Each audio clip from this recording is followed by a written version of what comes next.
Friends, இயற்கணிதம் 7ஆம் வகுப்பு பயிற்சி 3.2 இதில் கழிக்க பார்க்க போகிறோம். 4வது கணக்கு. இதை பாருங்கள், 4வதுல சப்ஸ்டியூஷன். அதில் ஃபஸ்ட்டு பார்த்தீங்கன்னா 12Kலிருந்து 4K கழிக்கணும். பாருங்கள் எப்படி கழிக்கிறதுன்னு பார்க்கலாம். இப்போ நம்ம என்ன பண்ண போகிறோன்னா 12K எழுதிட்டு லிருந்துன்னுக்குதில் அதுக்கு பதிலாக மைனஸ் சைன் போடுவோம், ஏன்னா கழிக்க இருக்கிறதுனால. அப்புறம் 4K அப்படியே எழுத போகிறோம். எழுதிட்டு இப்போ இது ரெண்டுலேருந்து கோஎஃபிஷியண்ட்டை மட்டும் கழிக்கலாம். கேன்றது ஒத்த உறுப்புகள் தான். அப்போது கழிச்சோம்னா 8K வரும். தான் ஆன்சர். அடுத்து செகண்ட் கொஷினுக்கு அதே தான்.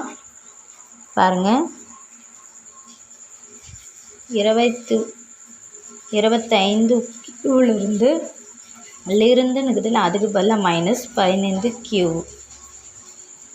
இப்போது ஒத்த உறுப்புகள் தான், அதனால் கோஎஃபிஷியண்ட்டை மட்டும், அதாவது கெழுக்களை மட்டும் கழிக்கலாம். 25ல் 15 போனால் 10Q.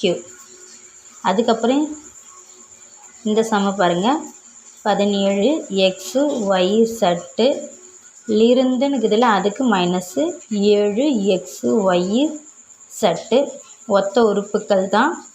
இப்போ பார்த்திங்கன்னா கெழுக்களை மட்டும் கழிச்சா 10XYZ. Thank you friends.